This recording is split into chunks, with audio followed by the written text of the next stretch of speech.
Buenas tardes, Paula. Hola, Carlos. Muchas gracias por estar aquí. Paula Pico Estrada es una amiga, una colega.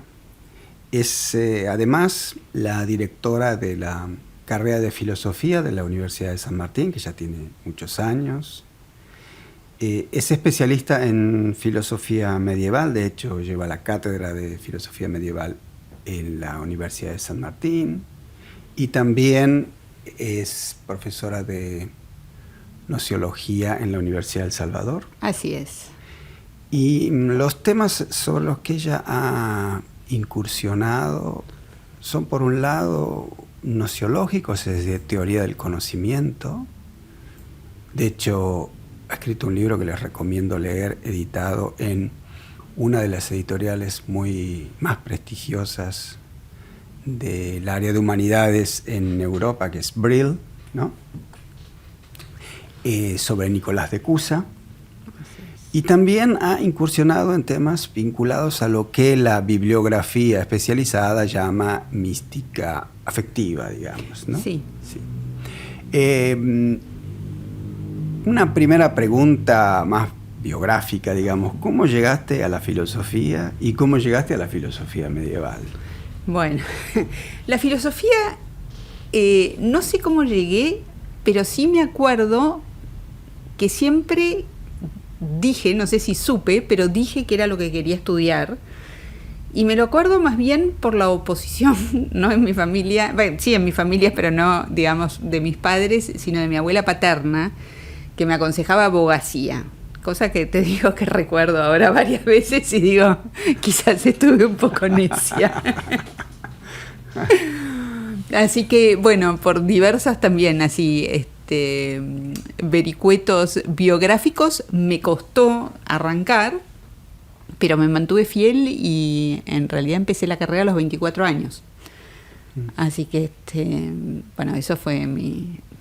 ¿Dónde hiciste la carrera? En la Universidad de El Salvador. Hice pero después te doctoraste en la Universidad de Buenos Aires, ¿verdad? Me doctoré en la Universidad de Buenos Aires, sí. En realidad yo elegí El Salvador, estamos hablando de los años 80, porque yo tenía que trabajar y tenía 2 trabajos. Y era la única universidad, lo pienso mucho ahora con esta, que es pública, que tenía el horario de la noche. Claro. De 6 a 10 de la noche. Sí. Bueno, y ahora fue la época en que Daniel Malcolm era secretario académico de filosofía. Un poquito antes, claro, incluso sí. Antes que eso, claro. Sí. Daniel, de todos modos, estaba cerca de la facultad, sí. ¿Y cómo fue llegar a la filosofía medieval? Bueno, eso fue también azaroso, también no, porque lo anterior no fue azaroso, lo anterior fue fruto de la perseverancia, pero esto fue azaroso. A mí me interesa, bueno, cuando yo me recibí di un poco de clases, pero no me podía sostener a mí misma con eso y empecé a trabajar en editoriales. En algún momento decidí que quería volver a la filosofía, fui a El Salvador a ver qué seminarios ofrecían. Y los únicos que ofrecían lo más cercano a lo que a mí me interesaba, que era la antigüedad en realidad, eran sobre un pensador humanista, Nicolás de Cusa. O sea que nació en 1401, murió en 1464, está ahí entre la Edad Media. Bueno, y a través de esos seminarios que hice con Jorge Maqueta, que había sido mi profesor de filosofía medieval, conocí a Claudia D'Amico, que vos también conocés bien. En ese momento era profesora adjunta de medieval en la UBA, ahora es la titular, y los dos coordinaban el Círculo de Estudios Cusanos y me invitaron a participar en las reuniones de lectura. Y en realidad sí fue como me fui arrimando. En realidad me resistía bastante porque no me interesaba Nicolás, seguía tratando de buscar, digamos, de algún modo alguna cercanía con la antigüedad, que ahora estoy recuperando porque estoy haciendo una maestría en clásicas en UBA.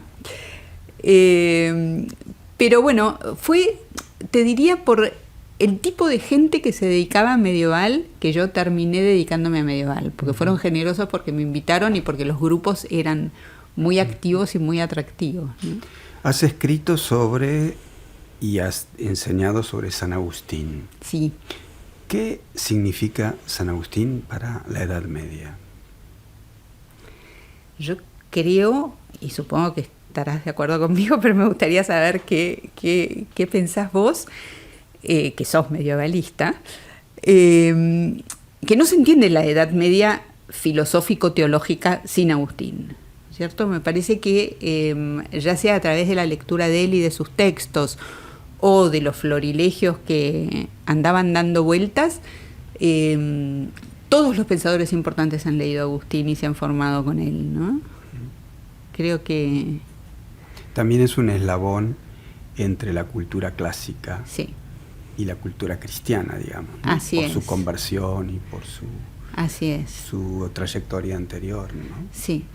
Sí, ayer justo me conecté a un Zoom donde Claudio Calabrese, que es un especialista en Agustín y que parece que está traduciendo o tradujo el de Trinitate, la Trinidad, que es un tratado difícil, comentaba que en el modelo antropológico de la Trinidad hay presencia del modelo antropológico virgiliano, por ejemplo, ¿no?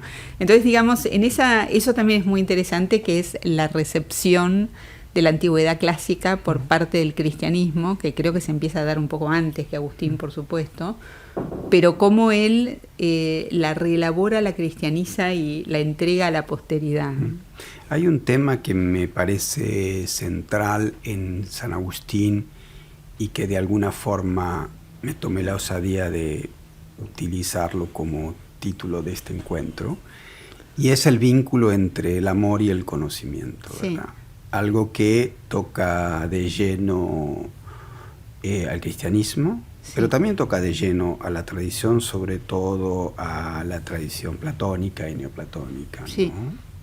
¿Cómo ves esa relación, o qué podrías decirnos de esa relación entre amor y conocimiento?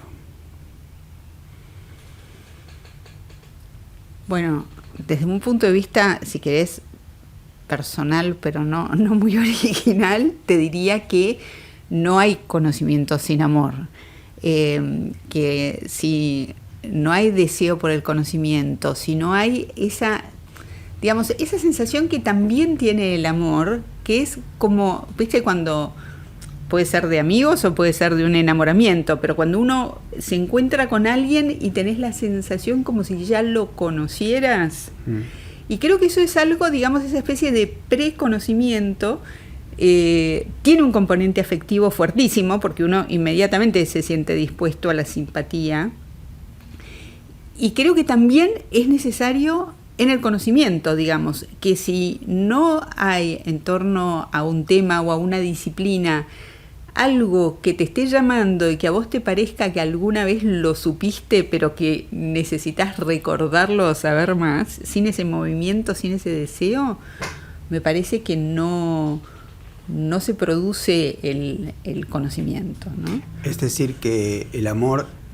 no es solamente ese amor al saber que la filosofía antigua pensó como la esencia de la filosofía, sino que el amor, si entiendo bien lo que dices, el amor ya es una apertura de conocimiento acerca de lo que me enamora, y sí, por otra parte, o de lo que me enamoro o lo que amo, pero por otra parte hay aquello que decía Agustín, te pregunto, ¿no? Aquello que decía Agustín, que antes de que te buscara, tú me has encontrado. Eso, ¿no? Sí, que es una idea muy platónica en realidad, es decir, que alguna vez tuvimos acceso a una dimensión espiritual en donde estaban, digamos, aquellas cosas que le dan sentido a este mundo, de donde alguna vez las vimos, las atisbamos, las contemplamos o interactuamos con ellas, y que uno al nacer trae como esa especie de sombra de un recuerdo, ¿no? Uh-huh. que se va activando. Ahora, en el cristianismo, que reinterpreta la tradición platónica y neoplatónica, eso no es simplemente, pregunto, ¿no? Sí.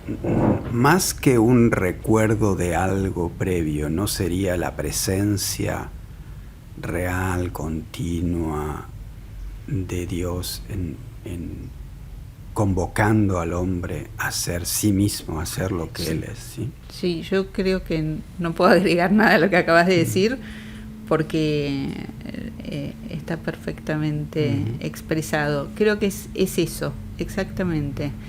creo que en Agustín, solo para hacer un matiz entre lo que vos también expresaste sobre el cristianismo y el platonismo, en Agustín hay más que un matiz de platonismo, ¿no?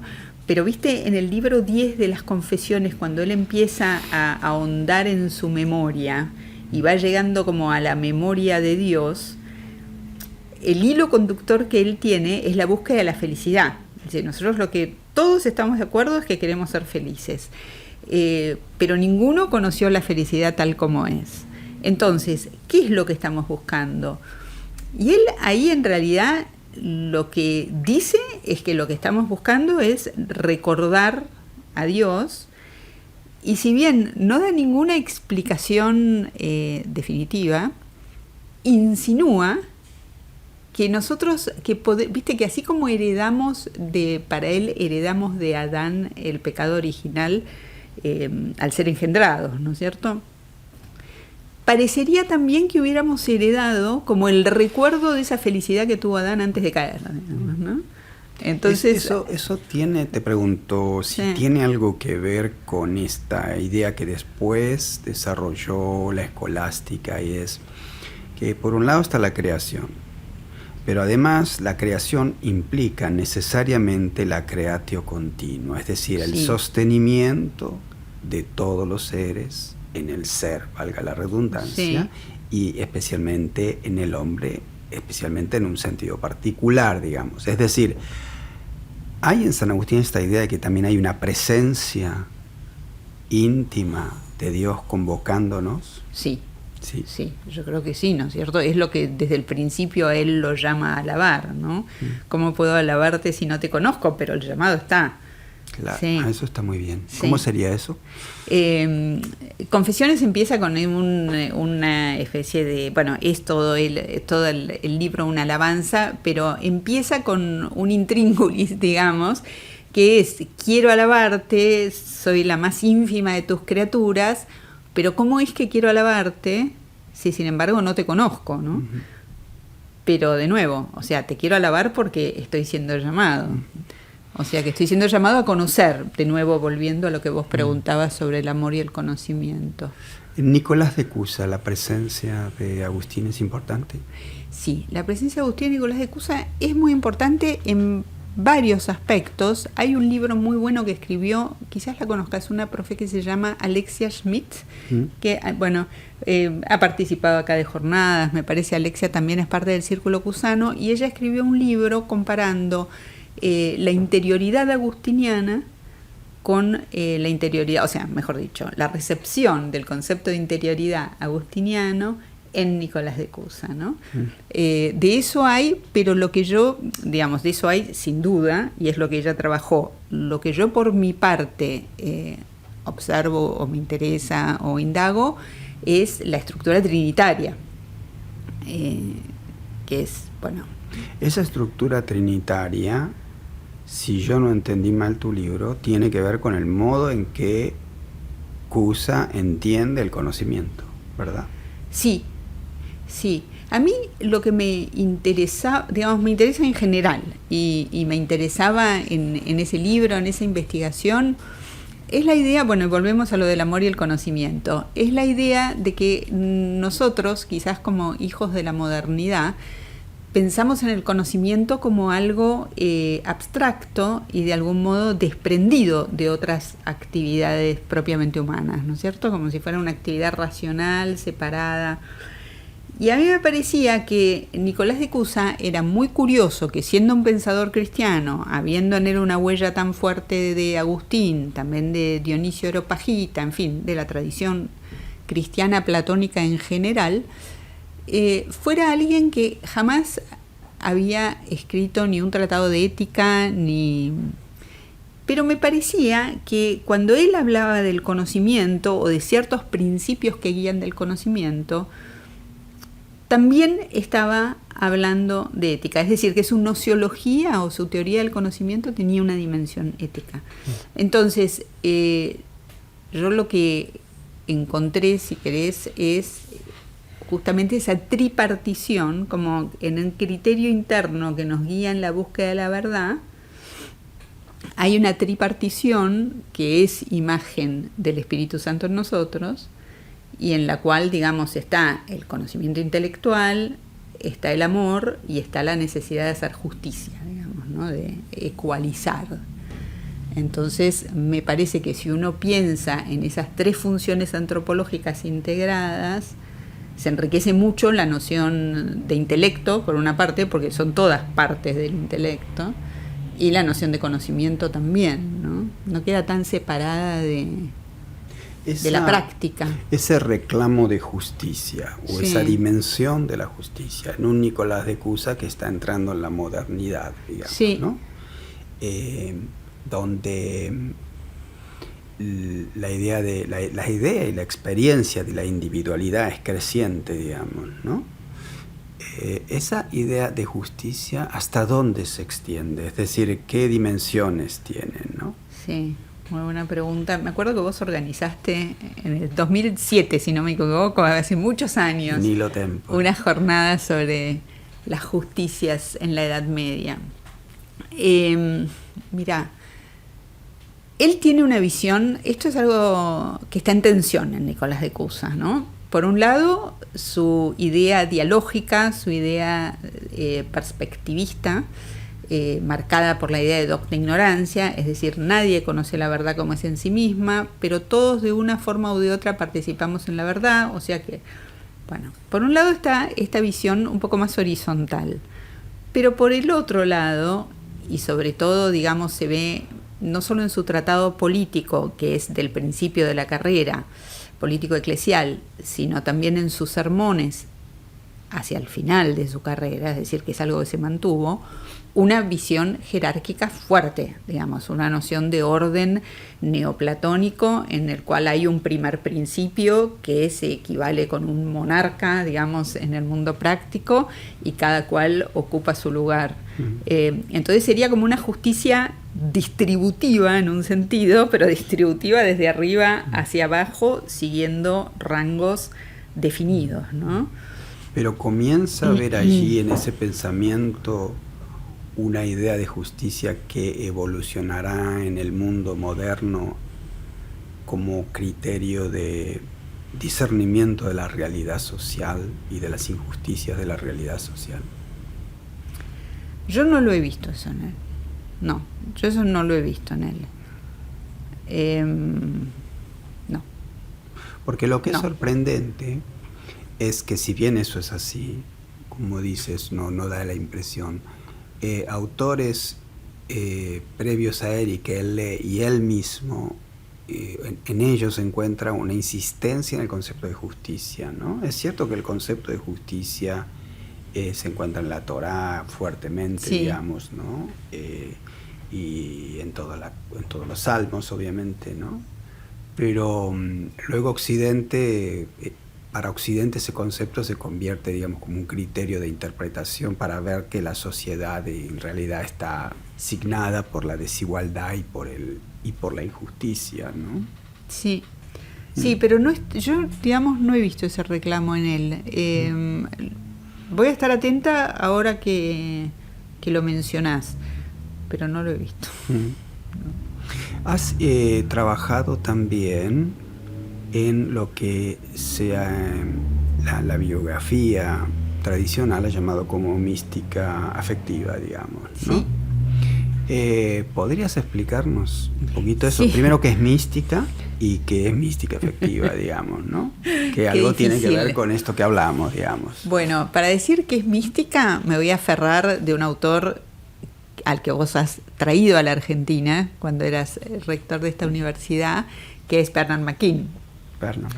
McKean tiene 7 tomos, que me preguntó por vos, por otro lado lo vi, sí, en Chicago, y me preguntó por vos, me preguntó por la universidad, se acordaba muy bien. Lo queremos traer en el año que viene o el otro, sí. Él tiene, 7 o más, no sé, tomos que se llaman, creo que se llaman La Presencia de Dios. Y después cada uno, tiene su específica época y tema. Y él empieza en la introducción diciendo que va a dar una definición así heurística, como para trabajar. Él dice que la mística siempre implica un encuentro directo con la presencia de Dios. Ahora, cuando hay que matizar qué es directo, qué quiere decir presencia y qué quiere decir Dios, todo se pone bastante más complicado, ¿no? En el caso de... O sea que yo me quedaría con esa definición tan laxa, y quizás vos quieras dar una que sos especialista en Eckhart, no, porque por ahí... Sí. Lo que creo es que, sí, que es muy difícil dar sí, una definición, y a veces muchas de las discusiones, por ejemplo, en el territorio de las discusiones sobre la obra de Eckhart, a veces creo que es un poco baladí la discusión de si es místico, si es filósofo. sí, Me sí. parece que se están defendiendo otras cosas, Bueno, y no eso. Pero lo que sí me parece que quiere decirse con eso el refuerzo de que la vida religiosa implica una intimidad con lo divino, que es personal, claro, que es individual y no solamente comunitaria, digamos. claro. ¿Está? Sí, sí, sí, sí. Bueno. Y entonces la vida, la mística afectiva, ¿qué sería? La mística afectiva, bueno, hay una vertiente que es la más conocida, que la digo rápido para no dejarla de lado, que no es la que yo estoy estudiando ahora, que es muy clásica y que es la mística nupcial, es decir, y que sobre todo, digamos, el gran representante es Bernardo de Clairvaux, ¿no? O de Clairval, que es la interpretación del Cantar de los Cantares como el encuentro del alma con Dios, para decirlo rápidamente. Después hay una mística afectiva muy improbable que yo descubrí un poco por casualidad, porque me puse a estudiar a una pensadora que está a caballo entre el 15 y el 16, tampoco sé si decirle pensadora, pero es una monja dominicana, que fue la primera mujer en comentar a Dionisio Areopagita, o por lo menos que tengamos registro. Quedan unos comentarios, poquitos fragmentos, pero tiene muchas particularidades que me llevaron a estudiar sus fuentes. Entonces, así descubrí algo que ya está descubierto, lo descubrí para mí, quiero decir, y es que hay toda una interpretación afectiva de Dionisio Areopagita, que Dionisio Areopagita, como sabrás muy bien, es el autor de un corpus que se hace pasar por obra de un discípulo de San Pablo, pero es un corpus que ha sido escrito a fines del siglo V, principios del VI, o sea que, y que le debe mucho a Proclo y al neoplatonismo ateniense de Proclo. Bueno, entonces, a pesar, digamos, para cualquiera que ha leído algo de Dionisio, lo abstruso que es, lo abstracto, lo complejo, a pesar de eso, hay toda una corriente que interpreta que esta tercera vía de unión con Dios de la que él habla, que no es ni la teología positiva ni la teología negativa, es la vía del amor extático. Y esto surge en realidad a partir de un comentario que Juan Escoto Eriúgena, un filósofo del siglo IX, hace de un texto de Dionisio, en el cual Escoto Eriúgena interpreta lo que Dionisio dice acerca del calor de los serafines como si fuera el calor del amor divino. De ahí en más, esto estalla en el siglo XII, estalla, digamos, suponiendo que hubiera un estallido de interés por esto, pero digamos, el gran propulsor de esto es Hugo de San Víctor en el siglo XII, que hace su propio comentario del mismo texto de Dionisio, mecha también lo del amor de los serafines y lo asocia con el Cantar de los Cantares. Entonces ahí ya, digamos, empieza toda una tradición que el representante más típico es Tomás Galo, que es otro victorino del siglo XIII, ¿no? Eso significa que la unión personal con Dios o con lo divino, sí, es a través del afecto. Sí. Es a través, y no del conocimiento. Exacto, exactamente. Ahora ahí no está en juego que ese afecto, ese amor, es conocimiento.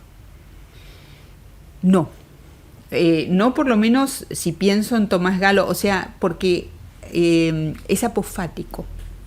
Digamos, es una concepción apofática. Yo no sé, es decir, negativa, eso, es decir, negativa. No es que en el éxtasis amoroso yo conozco a Dios, sino que en el éxtasis lo que hace es llevarme por sobre lo que sería mi rango, mi jerarquía, digamos, saltar, unirme a lo divino, pero nunca acceder directamente a lo que lo divino es. En textos posteriores, por ejemplo, esta monja que yo estudio, Tomasina Fieschi, sí parecería, por cómo ella describe la unión a través del amor divino, pero esto ya es una recepción más tardía y con otras fuentes en el medio, que sí hay un conocimiento que no es conocimiento. Pero si pienso en Tomás Galo, él es muy enfático acerca de que eso tampoco es conocimiento, ¿no? Ahora, eso nos acerca a cierto irracionalismo,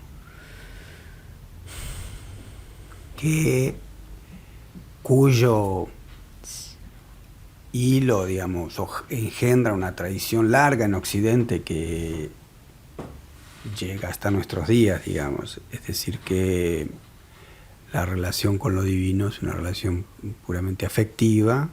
Sí. Y entonces la razón, lo racional no ingresa como un elemento importante, digamos, ¿no? Sabemos que hay una gran polémica detrás de esto porque que tiene sus razones una y otra. Sí. ¿No? Hay una idea, en realidad, ¿sabés cuál es la idea, digamos, metafóricamente o literariamente? Lo que se dice es que los querubines representan el conocimiento, están debajo de los serafines, según Dionisio, y los serafines representan el amor, entonces el amor es superior al conocimiento, eso de un lado. Pero dejando de lado esta disquisición, la clave en Tomás Galo y también en Tomasina es que el amor es un don divino y la razón es natural. Entonces, de modo que sería esa llamada que hablábamos antes. Claro, es necesario, exacto, es la llamada y la gracia para poder responder a ella, ¿no es cierto? Lo que tiene el amor por sobre el conocimiento racional es, digamos, la primacía de lo sobrenatural y derivado de la gracia por sobre lo natural. Es decir, que lo que subraya es que a Dios no accedemos por nuestro razonamiento, sino accedemos porque Él nos llama desde dentro. Digamos, eso, no accedemos por nuestros propios medios, claro, en realidad. Sí. Y en esta traducción o este comentario a Dionisio, ¿qué es lo más particular, lo que más te interesa? Bueno, me interesa...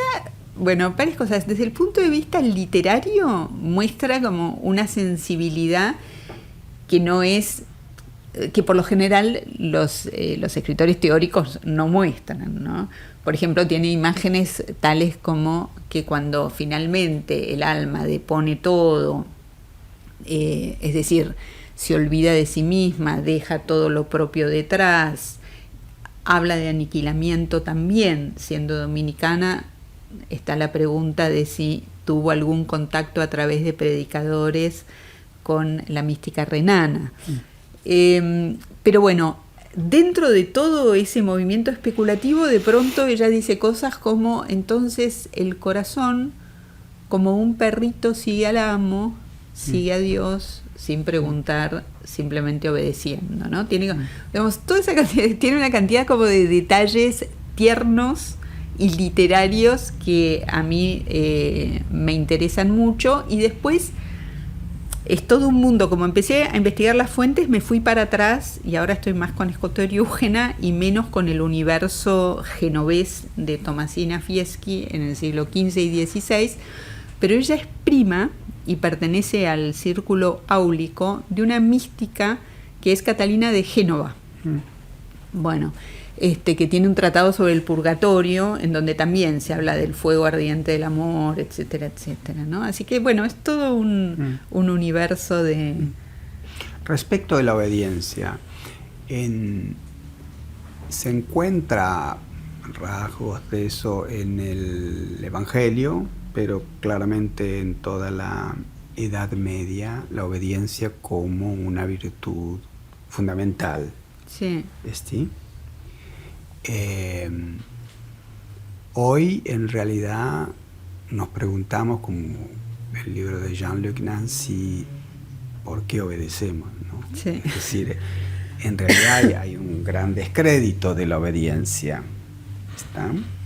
Como de tantos otros conceptos que fueron o son centrales en la experiencia y el pensamiento cristiano, digamos, ¿no? Sí. Porque esa obediencia puede llevar a lo más terrible, digamos, ¿no? De hecho, la experiencia de las mujeres que comienzan a escribir y a vivir una experiencia personal en la Edad Media, algo hablamos aquí cuando conversamos con Silvia Barabarcel, en realidad es un movimiento insurgente frente sí. a la... Ahora, lo curioso es que parecería que es un movimiento insurgente por obediencia a un mandato íntimo, ¿no? Sí. ¿No? Sí. Sí. Es decir, que los llamados interiores no necesariamente concuerdan con la jerarquía. Claro. Sí. Sí. Y eso, digamos, bueno, lo que pasa es que Nicolás de Cusa era flor de jerarquía, digamos. Bueno, ¿no? Claro, era cardenal, digamos, él tenía todas las de ganar, claro. En ese sentido, no tenía por qué empatizar, digamos, con los que estaban en una situación inferior. Claro. Él era hijo de un comerciante bastante próspero, burgués, y había ido haciendo su ascenso en los rangos de la iglesia hasta ser cardenal, ¿no? Sí. Si tuvieras que entusiasmar a un joven o a una joven que le interesa la cultura, las humanidades, la filosofía, sobre por qué estudiar filosofía medieval, por qué conocer la filosofía medieval, ¿qué le dirías? Bueno, para mí la filosofía medieval, o sea, si te interesa la filosofía medieval, hemos estado hablando del afecto, pero ahora podemos hablar del intelecto. La filosofía medieval me parece que es de una exigencia intelectual enorme. Es decir, me parece que, porque a veces uno oye que dicen, bueno, pero todo es teología, Dios es el fundamento. Bueno, primero que siempre hay un fundamento, lo llames como lo llames, o sea, bueno, eso por un lado. Pero por el otro, yo creo que justamente la idea, la convicción de que el primer principio está más allá de todo lenguaje, y además es un Dios de amor, fuerza al pensamiento a unas cumbres especulativas que realmente son difíciles de seguir y de indagar. Entonces, a mí me parece que la filosofía medieval, te diría que en todos sus periodos, es un ejercicio intelectual muy necesario para alguien. O sea, creo que después Hegel y Kant te parecen menos difíciles. O sea, si estuviste lidiando con Duns Scoto, me parece que realmente tiene muchísimo para ofrecer, ¿no? En términos de estímulo. Pregunto, más allá de la imagen vulgarizada de que todo lo mal, cuando hay que nombrar que algo es malo, es de la Edad Media, sí, ¿no? Y se sigue diciendo, ¿viste? Sí, no hay escapatoria. Y todas las atrocidades se cometieron en la Edad Media, lo que es un poco exagerado, o digamos, pretencioso, porque fueron 1000 años, digamos, ¿no? Sí, y sobre todo que, digamos, y además no empiezan propiamente dicho en la modernidad, los temas de brujas, todo eso, claro, no son cosas medievales. A eso iba. No solo no solo hubo una Edad Media occidental, como Andrés de Libera ha mostrado, hay una Edad Media y un renacimiento en el mundo árabe que es mucho anterior a los renacimientos y a la gran cultura occidental, ¿no? Ahora, Cuando se habla, más allá de ese cliché, cuando se habla de la escolástica, sí, hay una gran depreciación, o digamos, siempre se habla mal de la escolástica, digamos, sí, por influencia del Renacimiento, pero la sí, escolástica que mira el Renacimiento no es la escolástica medieval, sino es la escolástica tardía, digamos, ¿no? sí. En la cual ninguno de los grandes autores de la Edad Media, digamos siglo XIII, estarían de acuerdo con eso, digamos. ¿No te parece que hay en el modo de estudiar y el modo de acceder al pensamiento, ni siquiera a la filosofía, Sí. al pensamiento de la llamada, la primera escolástica, no hay algo de muy original, moderno y necesario de hoy? Es decir, la idea de discutir Sí. sin necesariamente tener el texto por delante, sino pensando por sí mismo. Sí, ¿Mm? sí. Efectivamente, ¿qué estás pensando en las cuestiones disputadas, por Claro, ejemplo? exacto, Sí, o sea, plantear un tema, saber que hay que defenderlo, que te puede tocar defender la posición opuesta. Sí. Sí, es... Y después que para poder tener el cargo más alto de profesor en una universidad, una gran universidad como París o Bolonia, uno tenía que ir ahí, el profesor tenía que ir y preguntaban cualquier cosa, digamos, Sí. ¿no? Y había que discutir sobre eso, digamos. Es de una enorme vitalidad, Claro. Comparado, digamos, con lo que se nos exige a nosotros, Sí. es de un enorme desafío y vitalidad. Sí. Y volviendo a tu tarea de directora de la carrera, ¿no hemos perdido un poco de eso atándonos al mero comentario del texto? Más que a la discusión, ¿no? Que a la discusión de temas. Y a la promoción de pensar por uno mismo y no solamente repetir el texto, ¿no? Es cierto que uno, digamos, improvisar en música es muy difícil. Claro. Aunque uno sepa el círculo de quintas, es muy difícil improvisar porque, bueno, hace falta un dominio para y un músico piensa cuando improvisa, ¿no? Exacto, yo creo que es así siempre, sí. Sí, por lo cual supone años de ejercicio. Que creo que era el caso de estos disputadores de la Edad Media, ¿no es cierto? Que después de 8 años de formación... Sí, yo creo que eso es siempre para nosotros, para los profesores de filosofía, siempre es un dilema. Digamos, hasta qué punto alentar el desarrollo de las ideas propias, pero al mismo tiempo que nuestros alumnos estén en condiciones de competir con los alumnos de cualquier universidad. O sea que hay contenidos básicos que tienen que conocer. Yo creo que eso quizás se podría, no sé si resolver es la palabra, pero enriquecer.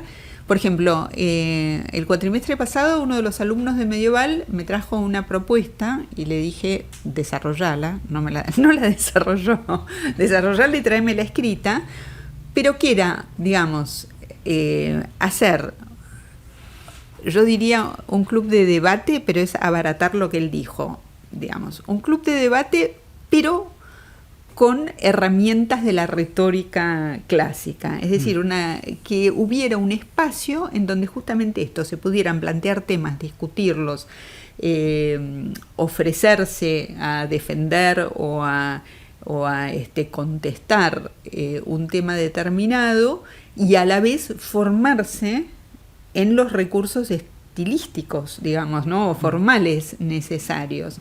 A mí me encantaría una cosa así. Me parece que sería muy bueno. Y también, digamos, si los profesores no estuviéramos tan sobrecargados y mal pagos, otra cosa que es muy atractiva es hacerlos hacer, en vez por ahí de monografías sobre un tema, pequeños ensayos. Claro. Que no tienen por qué ser nada, digamos, pero dar una consigna y que no sea una monografía sobre San Agustín y el texto que estuvimos viendo en el seminario, sino un pequeño ensayo sobre un tema, ¿no? Enseñar a pensar, ¿no? Enseñar a pensar, exacto. Sin duda que uno debe contar con un bagaje de cultura y de formación para eso, pero el objetivo sería enseñar a pensar, ¿no? Igual aprenden, ¿eh? Yo creo que la filosofía te enseña, pues yo lo que veo es una lavandina que no, por la cual pasás y salís de otra forma. Salís de otra forma, ¿viste? Yo tengo la alegría de que doy clases en segundo año, que es filosofía medieval, en la cátedra de Enrique Corti, y en ya cuarto, tercero, pero más bien cuarto, que son los seminarios de medieval. Entonces, realmente vuelvo a tener a los mismos alumnos, pero son otros. Uh-huh. Y tienen muchísimos más argumentos, tienen muchísima más información, o sea que el contenido también sirve, claro, digamos, para el desarrollo del pensamiento propio, ¿no?